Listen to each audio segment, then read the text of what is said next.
Good afternoon. Welcome back to another rendition of the B&H Virtual Event Space. Today, we are talking flowing water, but we're taking it a little further. We're not just talking about filters, tripods. We're going to go into some best practices, some settings, some gear, a little bit of everything. And for that, no, I'm not going to be teaching today's workshop. It's going to be Mahesh Thapa, Sony Alpha Imaging Collective member, photographer. Welcome, Mahesh. How's it going, man? That's great. Thanks, Eric, for having me. It's a pleasure to be here. I've always been a fan of this production, and I was overjoyed when you guys asked me to talk. So big thanks to Courtney. I see she's on there. Yes, a huge thank you to Courtney from the Event Space team for setting this up. And of course, our sponsor for today's event, Sony. So we're looking to learn a little something today. I know you're the man for the job right now, Mahesh. So we're going to turn it over to you. I do want to remind all of our viewers, whether you're watching on Zoom, Facebook, or live stream, we are going to be taking your questions. So make sure to get those questions in. We'll get them routed over to Mahesh. And other than that, Mahesh, the floor is yours. Great. All right, guys. Thanks so much. It's always a little funny to talk to a computer screen and a little webcam, although it is from a little Sony system. But just to get things started, full disclosure, I am a Sony Alpha Collective, as Derek mentioned, and basically most of the gear that I use as far as photography goes, capturing the image, it is Sony. But I have other gears that I'm going to talk about that's not Sony. Some peripheral gear that I think is still very essential to really any type of photography, but with a focus really on flowing water. So I say flowing water rather than waterfalls because I think there's a sort of stigma with waterfalls. Oh, it's just a long exposure shot and that's all you have to do. When you think about flowing water, you think of, streams, you think of other things, maybe even trails that you don't necessarily think of when you just hear the word waterfall. So that's why I sort of titled this as flowing water. And it's basically going to be a very fluid talk, no pun intended, where we're going to first talk about the gear that I like to carry with me. And it's not just, like I said, tripods and filters, but, some of the things that you may not even think about, like an umbrella or a filter wrench, or a remote release. And I'm going to show you exactly what I carry when I know I'm going to be taking pictures of flowing water. It hasn't changed for me for years. The only thing that changes maybe is the camera that I'm carrying because I've upgraded the camera. Maybe the lens is different because I've upgraded the lens or what have you. But all the other stuff has been tried and tried over and over again over many years. And I've sort of dwindled it down to the essentials. And hopefully what I talk about today will help many of you as you sort of go on your adventures outside. We're going to focus on things that'll keep you safe, things that will help you with your hygiene even. Believe it or not, we've all been there. And then finally, I'm going to go into the digital dark room where I'm going to show you a little video. I'm going to share a video that I created a while ago with my good friend Reza Malieri. He's a great videographer and one of my partners, particularly for the Starving Videography YouTube channel that we made together. And I'm going to take a segment from that and show you exactly how I process certain types of water flow images, just to give you an idea. It's not just taking long exposure sometimes. Sometimes you may not have a tripod, sometimes you may not have a filter, but you're still not limited by that because we have ways of getting the effect that you want. And hopefully you'll find that helpful. If you have any questions, feel free to stop me during the presentation.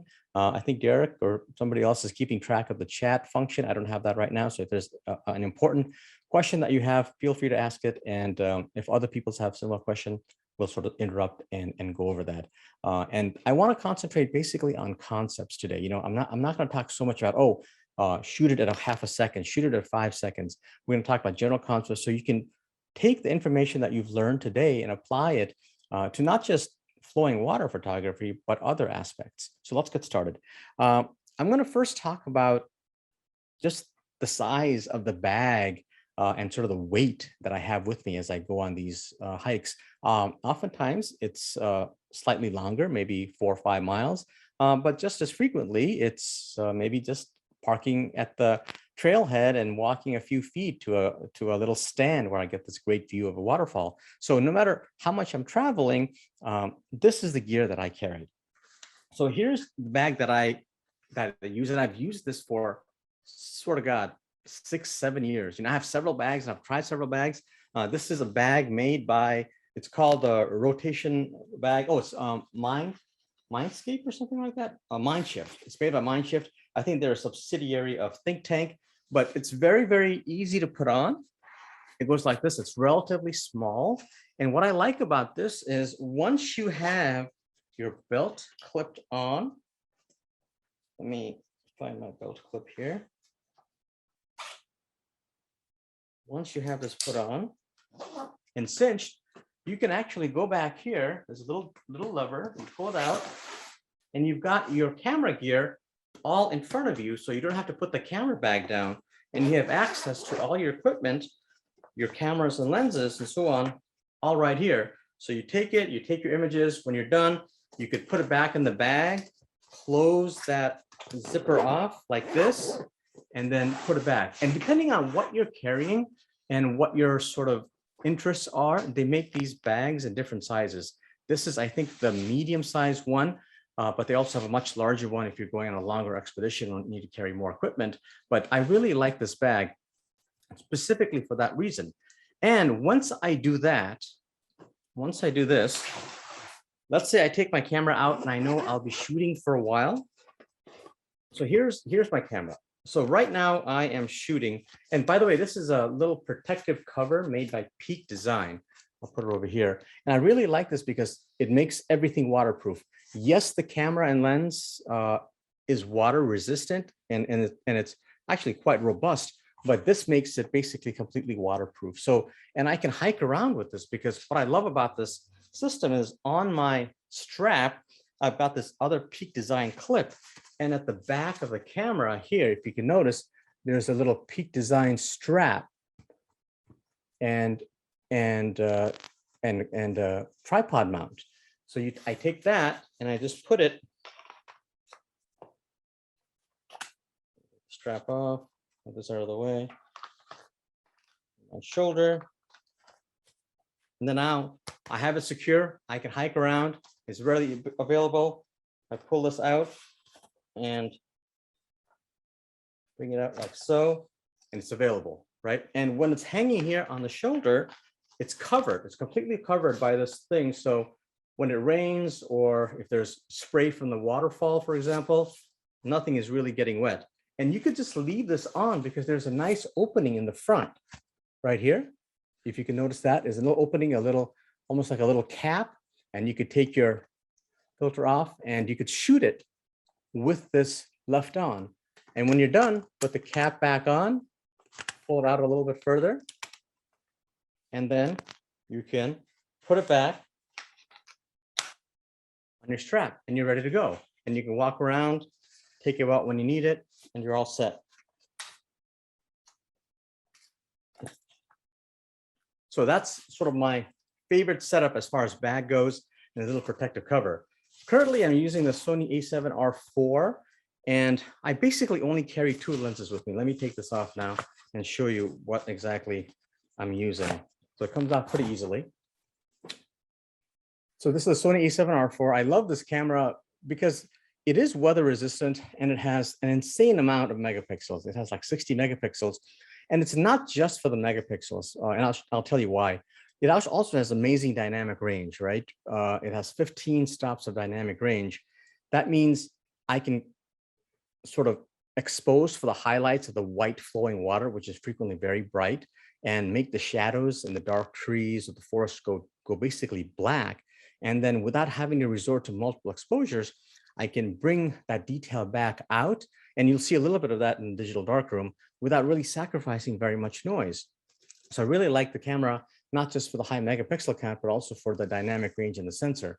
And the lens I have on it right now, and what I typically shoot most of my waterfall photography with, is the 16-35 G Master. It is an f2.8 lens, so if it also doubles nicely as an astrophotography lens, an ultrawide astrophotography lens. Oftentimes I'm in places where I'm overnight, and if the night sky is great, this doubles greatly for that. It takes 82 millimeter filters in the front. And so that's my main workhorse lens for waterfall photography. And I carry just one other lens with me. I used to carry the 24-70 G Master f2.8 lens, but I was a little limited by the 70 millimeter focal length. And I had tried Sony's 24 to 70 f4, but it's a good lens, but I just wasn't happy with the corner sharpness of that lens, particularly when the higher megapixel cameras came out, like the A7R3 and A7R4. So I switched over to an f4 lens, which is their 24 to 105 f4 lens. It's a G lens. It's not a G master lens, so it's more affordable, better focal range. It has image stabilization built in, although you don't really need it if you have a Sony body, and it's weather sealed. And at that focal length, from 24 to 105 is just the perfect length. And I love pairing it with the A7R4. I'll tell you why. Prior to the A7R4, I used to also carry a third lens, something like a 70 to 200 to get a little bit of extra telephoto distance. But now, because the Sony A7R4 is 61 megapixels, I can take an image at 105 millimeters on this focal length and then crop it 50%. And that gives me an equivalent 200 millimeter image. And you sacrifice half the megapixels, so you still have a 30 megapixel image. So that has allowed me to take one less lens with me. So that's why I can take this small bag, take just an ultra wide angle lens and a standard length lens like the 24 to 105 and leave something more bulky behind. And it's all about what you can get away with as you travel and as you do these hikes. And sort of I've been happy with that combination, especially since the 24 to 105, the quality is so good with corner to corner sharpness. And you may wonder, well, it's an f4 lens.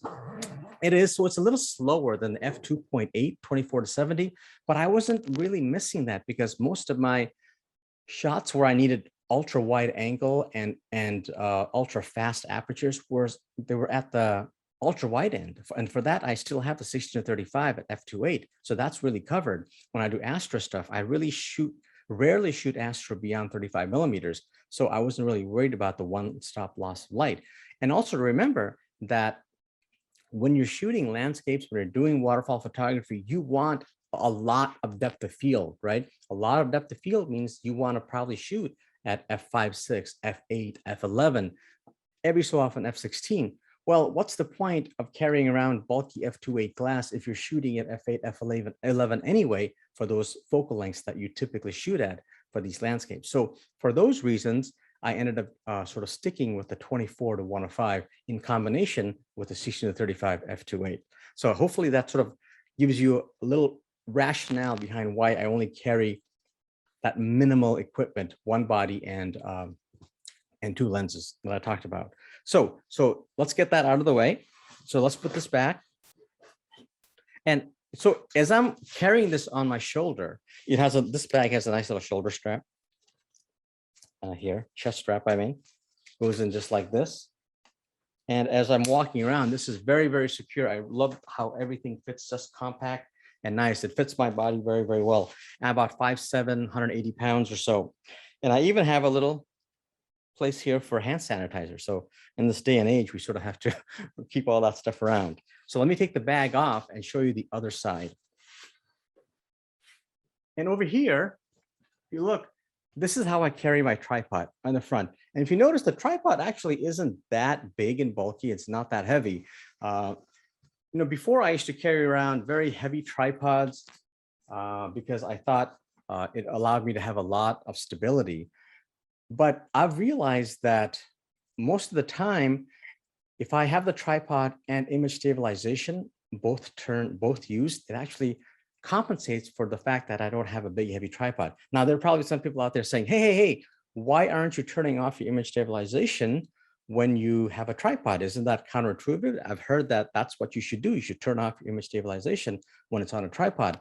Not true anymore, because a lot of times the cameras that are out, they have the ability to sense the fact that your camera is on a tripod. And if there aren't any micro movements, it'll actually automatically turn off the image stabilization if it feels like it's causing harm to the image you're capturing. However, oftentimes I have my tripod legs in water or flowing water, or there's a sort of a telephoto effect lens. So even minor movements from the wind can cause a little bit of shake. that's where the image stabilization kicks in. So even if you have it on a tripod, I still recommend using image stabilization. And because those two work in combination with modern cameras, you no longer have to really carry around this big, bulky, heavy tripod. Let me show you the tripod I have. And it doesn't have to be so expensive. This actually is a very reasonable brand. This is Leo Photo, something that I've never even heard of. I used to carry around Gitsos and Manfrottos and all that, but this is super light, super compact.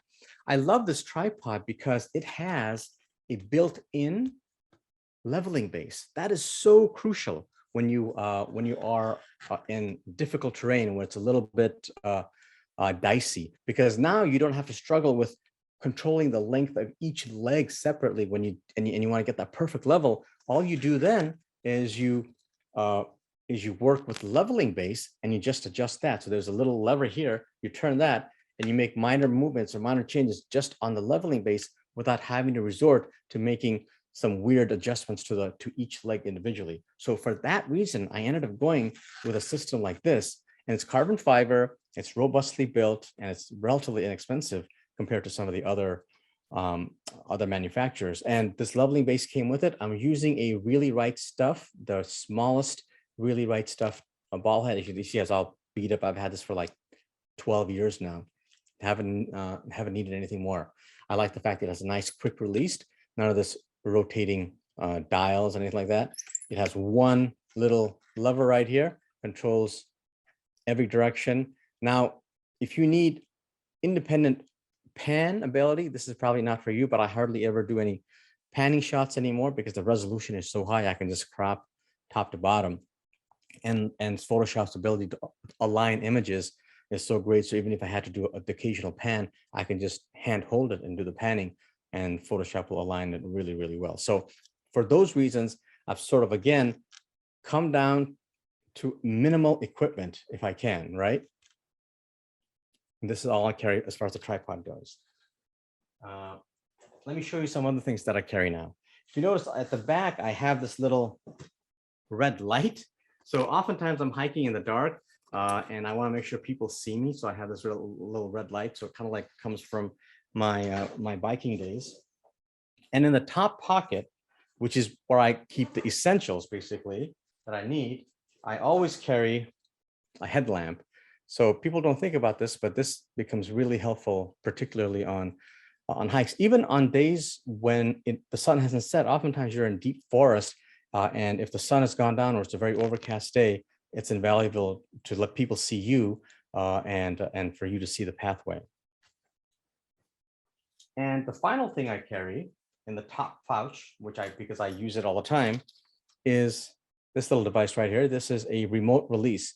This is a wireless remote release, and I prefer this to a wired one. I used to think wired was better because it was immediate. As soon as you press the button, your shutter was released. But oftentimes when you have a wired remote release, you have to open up several of the ports that are weather sealed. So as soon as you open that port up and connect your wired cable release, it's no longer weather sealed. So it's a compromise of the IR or if Bluetooth remote, if you want to use that, versus wired. Because I think because I'm often in the Pacific Northwest and the weather is inclement, it's rainy, I'd rather not open those ports and just rely on a wireless release. If you notice, you say, what is that? Well, that is a little tile device. I'm probably going to switch this to Apple AirTags soon, but this little tile device, because I'm always misplacing this. And having this tile allows me to find it relatively quickly with an app on my phone. The phone, I can cause this to beep, and I say, "Oh, where did I leave it? It's in that bag. So it's in that other bag, or I left it in somewhere else." So having a little tile tag put on your remote release or anything that you are misplacing, particularly camera equipment wise, I think it's very, very helpful. And so those are the only two things I keep at the top compartment because I'm always going after it. Okay, and the next compartment I have, this bag only has two top compartments. The very top that I just showed you, and one that's a little bigger, is where I keep the other equipment. So let me go through that. So let's talk a little bit about filters. I mean, like I said, the talk is not just about tripods and filters, but filters are a component of water flow photography. Small little filter bag that I typically carry like this. And in it are all the filters I will ever need, okay? Before, I used to carry these bulky graduated neutral density filters. If you don't know what gradual neutral density filters are, they're basically dark on the top and clear on the bottom. And there's a gradual transition from dark to clear. Sometimes that gradual transition is abrupt, and that's called a hard graduated neutral density filter. And there's a soft GND, or graduated neutral density filter, where that transition goes from dark to clear in a very smooth stepwise fashion. I don't use that anymore because the digital darkroom has become so good at being able to take multiple exposures and combine it, or the sensors have been so great that now I can expose for the sky, let the foreground go dark, and recover all of that in post-processing with very little noise penalty. In the early days, when the sensors weren't so great and the dynamic range wasn't that great, I had to resort to these graduated neutral density filters, but I no longer have to do that anymore. So, but you do still need to carry a polarizer and neutral density filters. Neutral density filters basically are like sunglasses for your lenses, right? It's just a dark piece of glass. And the really good quality neutral density filters and polarizers, it doesn't have any color cast. So in other words, some filters, when you put it in front of your lens, it'll have a blue tinge or a yellow tinge. But the really good ones, for example, breakthrough photography filters, they make really good ones. That's the brand I use. They have no color cast whatsoever. So it just makes the image darker, allows you to prolong your exposure without actually adding any additional color. If you shoot in RAW, sometimes these colors can be adjusted or can be negated in post-processing, but why go through that extra step if you just get a very nice neutral ND filter? So these are the filters I carry. And this one just happens to be perfect because it has just the right amount of slots. So the very first one I want to show you is a step up ring. So this is a step up ring because I have those two lenses, right?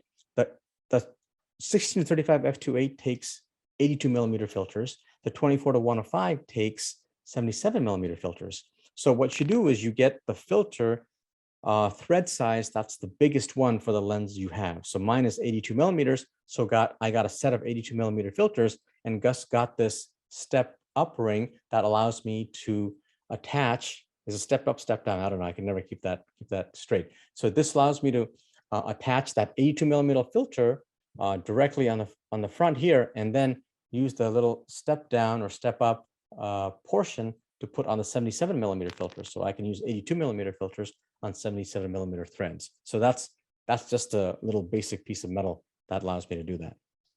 The next equipment is the circular polarizer. And this is the polarizer I have. Again, all this is from Breakthrough Photography. They make really good equipment.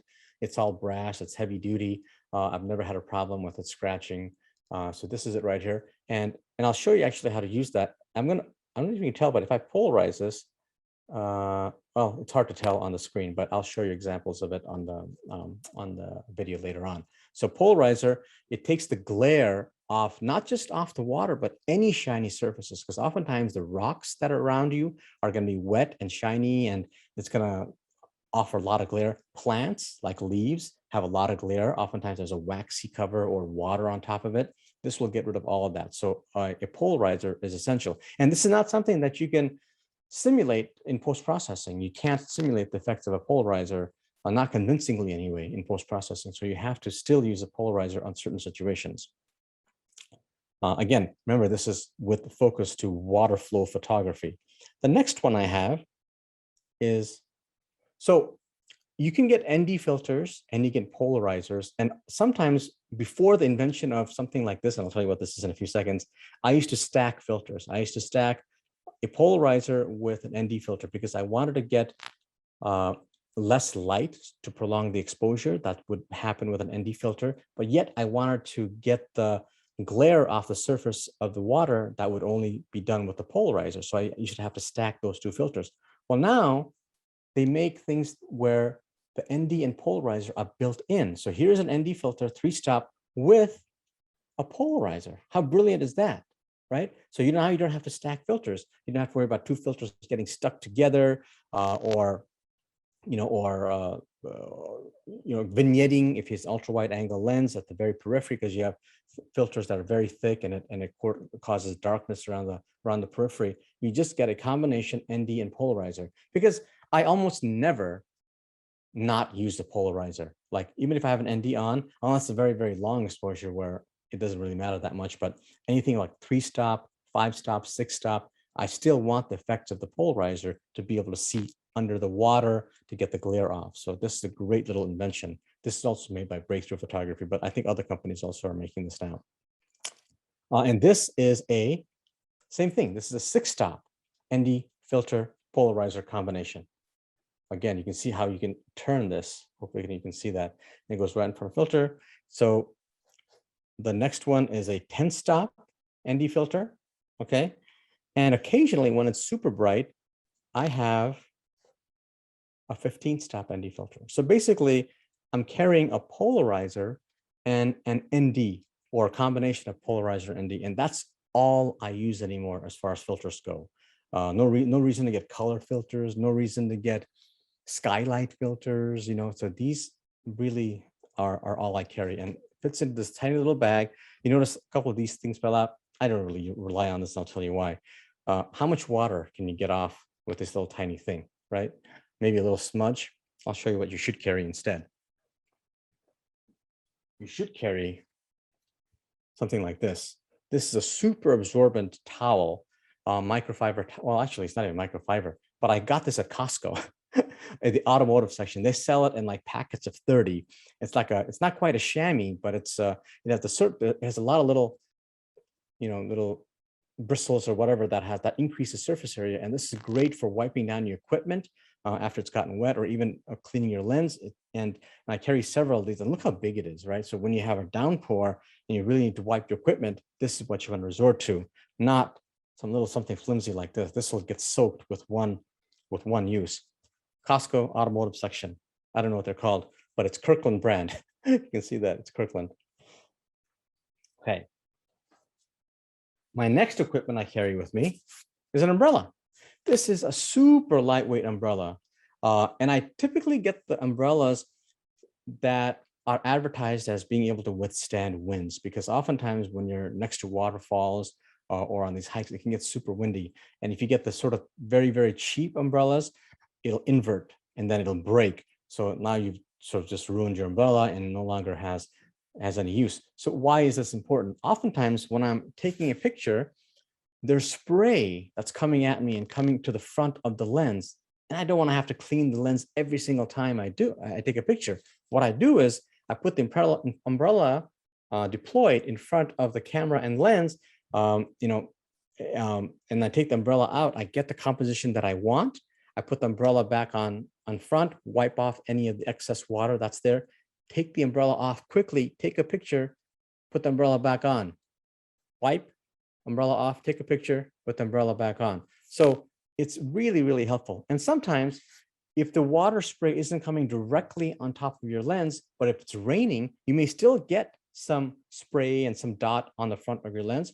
And I just use it as a regular umbrella, hold it in front of your lens and your camera. It protects the gear, and you don't get these little annoying drops in the front of your lens. And super light. This is amazingly light and very, very sturdy. This is something I got on Amazon. I think that the brand is Kemovan, Kemovan. I don't know if they just sell this, but I've had this for years. Has never broken down and works really great. Okay. And here's something. Well, this came with a camera bag. Basically, this is just a rain cover. So when it is raining, it's nice to have a rain cover for your bag. Okay.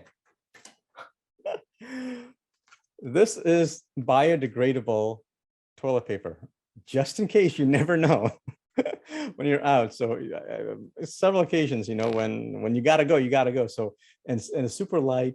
It's a very nice, convenient pack, and you can pull it out. You can rip it there, but it's essential. You may laugh at this, but it's super helpful. I always carry this with me. Okay, it's the number one piece of gear you've mentioned. I think that's the most important piece of gear you've mentioned so far. Oh, it's gotta be. It's gotta be. Literally, shit happens. Mahesh, while you're digging through the bag, we had a question from Harry, and I know there's some other Yeah. questions you had in, Harry, but we'll get to some of those a little later and get Mahesh a chance to speak through everything. But the name of the carbon fiber tripod you use, so we can pull Yes. up a link for that. Well, maybe you can do a search, but it's called Leofoto, Leophoto. Okay. Leofoto. And the model that I'm using is the LS255CEX. Can you read that? Let's see. Yes, and we'll see if we can pull that up for you guys that are watching out there. Yeah. And I just happened to discover this as I was sort of searching online. And there are many tripods out there, and a lot of them are great now because they have lightweight tripod fibers. Again, what I really liked about this tripod, the tripod itself is fine. It's just like any other tripod that's lightweight, is the built-in leveling base. That's what I thought was really crucial, because I really haven't seen until I got this a couple of years ago, I really haven't seen something this small with a built-in leveling base. So that I thought was really cool. Awesome. So we did find that. We'll drop a link in there, Harry. So, and for anybody else who wanted, we'll get it dropped into the comment section on Facebook and live stream. Perfect. Okay, we're almost done with what I'm carrying. Okay, I promise. So I'm always carrying my phone with me. Obviously, I use sometimes I'm using Xperia, but sometimes I'm using iPhones. But this is what I typically carry with me in my pocket, and I'm often gone for a while, and I always have a power bank with me. And I love this power bank for a couple of reasons. This is made by a company called Sateki, Satechi. It's like this. You notice this right here? That's so I can actually charge my Apple Watch. So it's so annoying if I have to carry another piece of cord to connect my power bank to my Apple Watch. Now I just take the Apple Watch and put it on top of that, and it charges it. This is, I think, a 10,000 milliamp battery. It also has ports for USB-C and USB-A, and this surface right here allows for wireless charging. So if you have earbuds or AirPods or even your phone, and it allows for wireless charging, you can put it directly on here. So you could charge your Apple Watch and your phone without needing any wires whatsoever. But if you notice, I modified this a little bit. At the very back, I put a little Velcro, and I'll tell you why. I have a Velcro here, and I have a Velcro on my tripod, sort of the other component. And when I'm doing super long exposures at night, and I want to sort of preserve the battery, or I want to do long exposures beyond what the battery can do, I just attach this via a cord here to the camera. But then how do you just use, let this dangle? How do you do? So you put this and you attach it via Velcro to your tripod. And so now it's conveniently located on your tripod. You have access to your port, and then that's it. And one last thing, when you have that, be sure to get these right angle cables. These are super valuable because oftentimes when you put this in your camera, you don't want to sort of sticking out too much. And also when you put this in your power bank, you want to minimize the distance. So this two right angles has been invaluable. And you don't need a super long cord, right? Because of that Velcro I put on my power bank, you can position it anywhere on your tripod. If you're using middle column, you can put it on the middle column. If you're not using the middle column, you could put it on one of the legs at the very proximal aspect of the legs, and you got this little wire. And Mahesh, can we also have can I have you show us the rain protector again for the camera and lens that you use? Yes, it's right here. It's made by Peak Design. This is what it is. And it's just simply called Peak Design Shell. And they make this in various sizes. If you're a big telephoto user, and they make a nice long one that covers the entire lens. I think I got the medium one because the small one was not quite long enough to cover the 16 to 35. But if you're using like an APS-C sensor, a camera, for example, I think the small one should be fine. At least, again, I've had these for years, so there may be other sizes, but sort of tells you about the durability of these things. I use it every time I go out, and it still looks brand new. And I've never had a problem with a wet camera because of this thing. Wonderful. So we got the link dropped to that. in the chat, and we'll get that dropped into the comment section for those of you on Facebook and live stream. Perfect. Perfect. Great. Let's see. So I talked about, of course, I do carry extra batteries if I need it. But nowadays the battery life on these cameras are so good. But I always carry a couple extra just in case I'm out for a few days and I need it. The power bank, I actually never really need to charge the batteries. That's only if I need to do super long exposures. And I've been shooting all day and I don't know how much battery life is left. But on a fresh battery, it's a little, this made by Think Tank, I think, a little pouch and holds 2 batteries perfectly like that.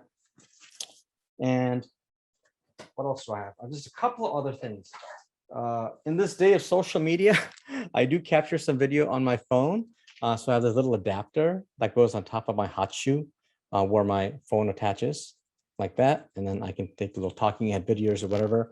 And every so often, if I have a headache or whatever, I take some Excedrin or Tylenol with me as pills. So, and that is it. That is what I carry with me on the field.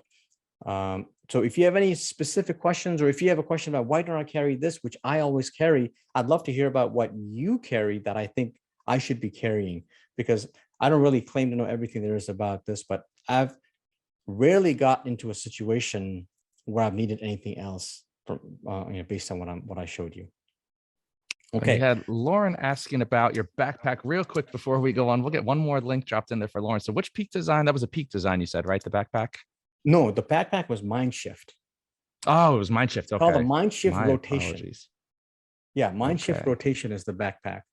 And again, it has different sizes. I had the one I showed you was, I think, either the small or the medium. Again, I got this years ago, and I don't know if this model is still being made, but whatever the latest model there is, I'm sure it's just as good. It has everything I needed to. The rotation part was what really sold me, was the fact that, I can keep everything on my back, not have to put it down on a wet surface or a dirty surface, and still have access to everything I need. And when I'm done, put the camera system back, rotate it back into the back of the bag, and I'm ready to go. Or if I want to keep that camera out without having to do all the rotation, I just sort of put it in that Peak design clip that sort of attaches to your strap here, and you just clip the camera and you can walk around and you're good. Mahesh, what do you recommend, or what's your personal preference? I know there's 2 schools of thought with bags. Some people say carry a bigger bag than you might need so that you leave space, and some people are of the school of thought of traveling with a smaller bag that's just big enough to fit everything you're carrying. Any tips? No, I think that's a great question, and really it depends on how experienced you are, like if or where you're going, if you know the area or if you don't know the area. Oftentimes, I do a lot of exploring, and I go back to many places because maybe the first time I went, the second time I went, the third time I went, the light wasn't quite right, the weather wasn't quite right, or a road was closed or whatever. So if I know where I'm going and I know the type of shots I want, I carry the smallest bag that I need to carry. But if it's an area where I don't know where I'm going, I may take a bigger bag. But to tell you the truth, Derek, that even if I take a bigger bag, I can't remember a time where I needed something else besides what I just talked about. Even if I knew nothing about it, maybe I still have room there for sandwiches and food. In fact, one thing I didn't show you, I'm sorry, it actually also has room for a water reservoir. I didn't show you that. I actually carry a water reservoir in here. You can see that. This is made by Osprey, I think, and it has a little water filtration system you can put in there, and it comes out through this hole. So even if I'm going on longer hikes and I need to carry, a couple of liters of water, I can do that. So again, for what I need, nowadays, even in areas where I'm not very familiar with, I don't see myself needing anything more than what's in that bag. And there's a little bit extra space there for, like I said, sandwiches and maybe a jacket or something, but that's about it. And Michaela's asking about the ball head that you use. Oh, yeah.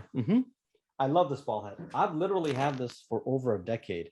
This is made by Really Right Stuff, and it's the smallest ball head they made at the time. I think it was kind of like a BH25 or something. I don't know what it is, but can you see that?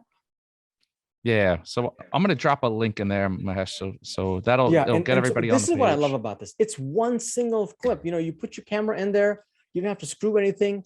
You go like this, done. You're done. And then it's so secure. I've always carried my equipment like this. If I'm walking around with a tripod, if I don't have it snap, right, and that it's never, never, never fallen out in 10 years. Not a single, never gotten loose. It's great. Wow.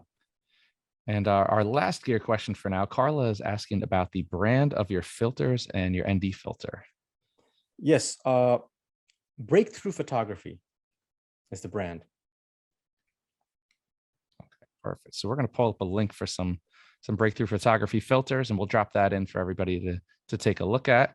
And Mahesh, we And are so all good on get the the gear ones for that now. have the built-in polarizer. If you get an ND filters, like don't get the ones that don't have a built-in polarizer. It was like a no-brainer after I started using it. I go, because I'm always stacking. Oh, I forgot one other thing. The reason I forgot is because nowadays I'm actually not even carrying it. Well, I carry it, but I'm not using it. But you may still need it. It's called a filter wrench. Can you see that? Oh, yes.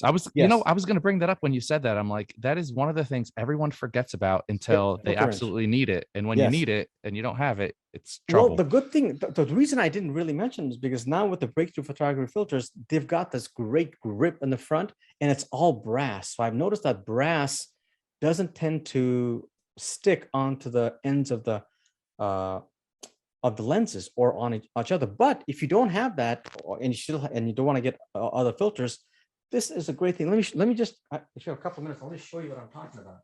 Yeah, definitely. We'll drop a link on our website here for some filter wrenches so you guys can check those out. Let me get that out. So here's my camera. And let me get my filter kit here real quick. I'll just pick any old filter. Like I'll take the polarizer, for example. And let me take the lens hood off. Sorry, I should have demonstrated this earlier, but basically, you've got your filter in front of your camera, and sometimes you over tighten it, or when the weather changes, when it becomes hotter or colder, this can be super hard to take off. That's where this comes into play.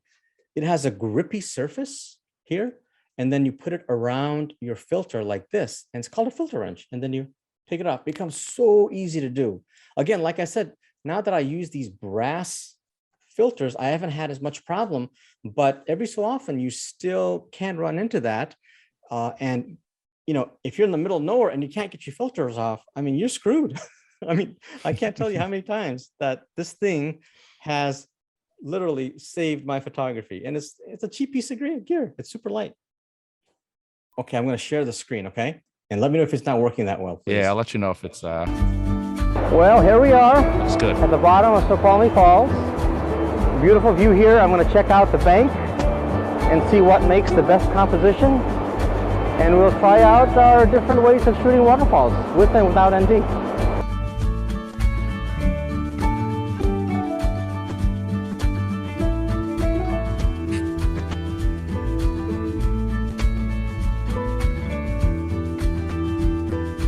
All right, now we're here with this composition that I'm looking at in the viewfinder.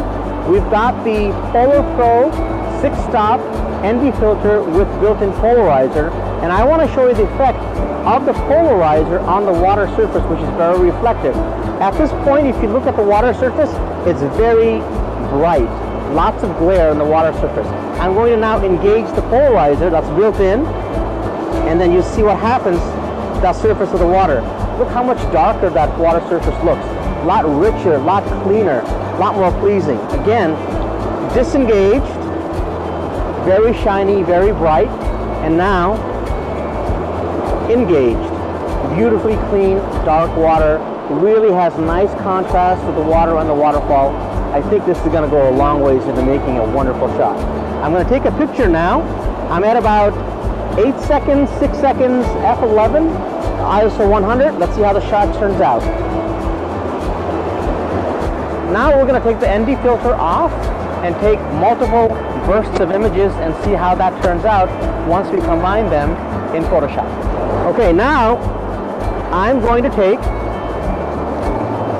several images. It's about a sixth of a second, and I'm going to just keep shooting one after the other. One disadvantage of this method already is that there's no polarizing effect, right? So we're going to get a shiny surface of the water, but let's see if we can live with that. 1, 2, 3, 4, 5, 6, 7, 8, 9, 10, 11, 12, 13, 14, 15, 16, 17, 18, 19, 20. Okay, we'll stop at 20. Not sure we need all 20 exposures, but I just would rather have more than less. And we're going to combine some of it or all of it in Photoshop later on, and then see how that combination of exposures compares to our long shutter speed image. All right, so let's now go back home and test it out. We are in Lightroom now, and I'm showing you the relevant images from today's shoot. The first two images are the long exposure images. The first one is this one with no polarizer engaged, and this one is the polarizer engaged image. In the first image, you notice the exposure time is about 2.5 seconds, and in the second image, the exposure time is about 4 seconds. That's because when the polarizer is engaged, the filter lets in less light, and therefore an increased shutter time is necessary to obtain the same amount of relative brightness. So again, here is no polarizer effect, polarizer effect. Notice that the light brightness here in the highlights is a lot harsher in the non-polarized image versus the polarized image. Also notice the glare coming off the surface here in this non-polarized image, and how that glare is minimized in the polarized image. One final thing I want you to notice is in the non-polarized image, we're not getting as much brightness from the dark areas, and therefore the richness of the greens are not quite as colorful in the non-polarized image as it is in the polarized image. It's a subtle finding, but I think it's present, and we can bring out those differences even more in post-processing. Finally, the other images are basically just the non-filtered images that I took at faster shutter speed. So these are all taken at 1/6 of a second each, and I'm going to sort of quickly go through them to show you that in fact the water is not particularly smooth or flowy. It's a little choppy. Now, can we take these sets of images from the slower shutter speed, combine them in Photoshop, and get it to look somewhat similar to our long exposure image? What I like to do is make some minor tweaks to the images in Lightroom first, and then export them out to Photoshop to do the combination. So let's go to our very first image, which is the non-polarized image. I'm going to adjust this just for satisfaction of personal taste. I'm going to decrease the highlights by going to develop and try to bring out some of the detail here if I can in the sky. I'm going to go here and say highlights, decrease, and that's actually looking pretty good. Okay, and I'm going to try to bring out some shadow detail, and that's looking pretty good. It's a little flat, but at least I'm getting some of the color out here in the rocks and the moss, some of the trees over here. I'm going to refine this a little bit more by increasing the exposure just a little bit more just in the bottom half by using the gradient tool here, and I'm going to reset everything by double clicking the effect so nothing is selected, and then maybe increase the exposure about, I don't know, 0.69, 0.68. I'm just going to put a gradual gradient here, and so I think you see the effect here pretty well. The foreground is brightened. The highlight is slightly brightened, so maybe I'll go and decrease the highlights just a tad there, so that looks pretty good. Maybe increase the contrast. See how that grabs me, and maybe the clarity just a little bit. So that is looking pretty good. So here is sort of an edit with some minor tweaks. Now this is the non-polarized image. So what did we do here? Let's go back to our history. Basically, we increased the highlights or adjusted the highlights, shadows, and added a gradual filter with contrast and clarity adjustments. Well, let's try to do the same thing to our second image, which is this one right here, which is the polarized image. So just for the sake of fairness and comparison, I'm going to go back to our grid view. I'm going to take this image that I just edited, right click on it and say copy, which is going to be develop settings, copy settings, and I'm going to copy everything and make sure everything's selected. I'm just copying all the edits. Copy, and I'm going to apply that to this image. So I'm going to say right click, develop settings, paste settings.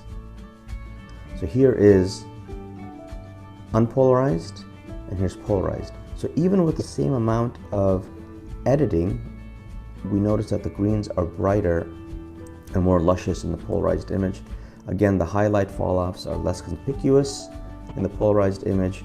The water is darker, yet you still maintain some semblance of detail in the highlights and the shadows. So these are the polarized and unpolarized images. So they look pretty good after some minor tweaks. Now let's go and edit our set of non-polarized, non-filtered images. So here they are. In fact, I took 20 of them, as you can recall from our session at the site itself. So I'm going to select them all. I'm going to right click and say edit in, open as layers in Photoshop.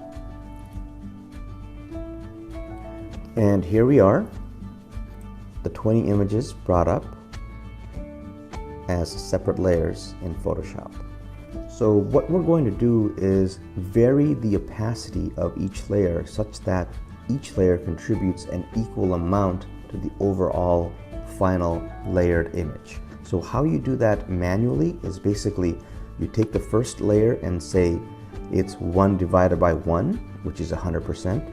Second layer, it's 1 divided by 2, which is 50%.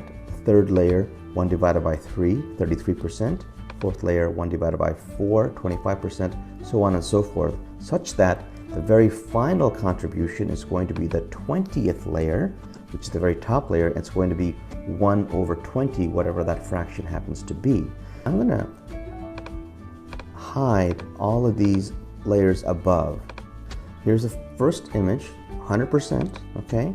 So that's already chosen. The second image, I'm going to say that, turn it on, and opacity is going to be 50%. Okay, so you notice, let's see what this is without the top layer and this is with the top layer. You can already notice there's some smoothness to the water that's developing, right? So for the third layer, I'm going to turn that on and make it 33% because it's 1 over 3. Okay, choose this one, turn it on, make it 1 over 4. So I'm going to quickly do that to the rest of the images. I'm not going to bore you with each of the calculations. Okay, here now we have the final image where each layer has contributed a certain percentage to the overall image. You notice the water looks very nice and smooth, and the highlight details are pretty well maintained, shadow details are maintained.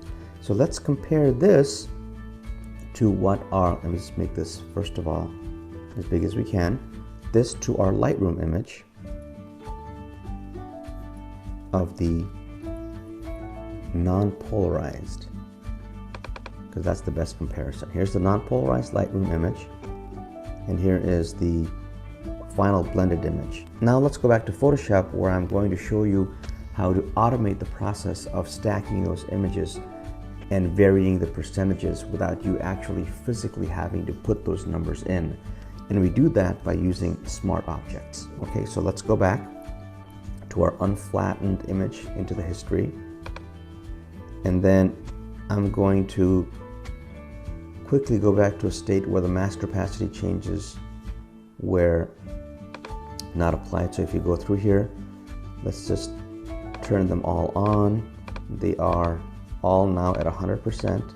So I'm going to select the first layer, select the bottom layer, and I'm going to group them by hitting that little icon that says create a new group.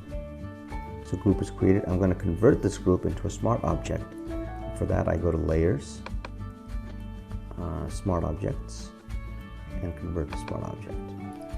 Okay, now our group has been converted to a smart object. The next step is also very simple. We go under Layers, Smart Object, Stack Mode, and we choose the mean stack mode or the average stack mode. And here you go, you get the same smooth buttery effect on the water as you did with the manual approach. Now I'm going to take this image back into Lightroom and let's see how all these different effects look. So let's do the same edits here that we did previously on this image by going right-clicking on it, Develop Settings, Paste Settings. There. All right, so again, image on your left is the one that we stacked. Image on the right is the one that was already there from the overall long exposure, and the effect is relatively similar. So I'm going to in a bind and you just go to the end here. You get the basic idea, and this is the overall final image. starting to get this final look, I think it works well for this type of image. Remember to like and subscribe to this content. Right. So I want to give a shout out to my friend Reza. He's the one who helped me film a lot of this stuff, and he's a whiz with the video. So thanks, Reza, for your help in this. Anyway, so you get an idea of what you can do with no filters. If you didn't have any, you can take a bunch of short exposure images, and then if you don't have a robust program like Photoshop, you can just, and it allows you to do layers. You can vary the opacity of each layer. Basically, it's 1 over the number of layers you have. The bottom layer is 100%, 50%, 25%, 20%, so on and so forth. Or if you have this ability to create a smart object and apply this median or average blending mode, you can automate that process a little more quickly. But at least you know the theory behind how you can do this type of computational photography on your own with flowing water. This is the same concept also when you do star trail photography and you stack a bunch of star trails, short exposure star images that create a star trail. The concept is very, very similar. Perfect. That's the best. Yeah. Well, Mahesh, it looks like you made yourself a fan favorite here in just 1 hour. So we're gonna have to get you back on for. I think I'm coming back next month with some other travel photography. Hey, wonderful, Courtney. Good Yeah. job, Courtney. There we go. She could read the future. She already knew. You already knew you're going to be a hit. No, this was great, man. I mean, a lot of information, and you keep it real. That's all we ask. You know, come on here and you talk from experience. I could say from experience. After doing this for 20 years, that's all you need to have in your bag. There we go. Well, Mahesh, a huge thank you again. Sony, thank you for sponsoring this event. And to everybody out there watching, a huge thank you to you. You guys were very vocal. Love when I see people in the chat and the comment section. So thank you guys for watching, listening, and getting your questions in. Mahesh, an extra thank you to you. So I guess we'll see you next month. Next month. Yes. Thanks so much, guys. I love being here, and it's always a pleasure. I love B&H. Yeah. And Courtney, again, thanks so much for reaching out. I really appreciated it. There you go. I'm going to leave it right there. Mahesh said it best. Huge thank you to you guys again. It's been another rendition of B&H Virtual Event Space in the books. Catch y'all next time. Bye, guys.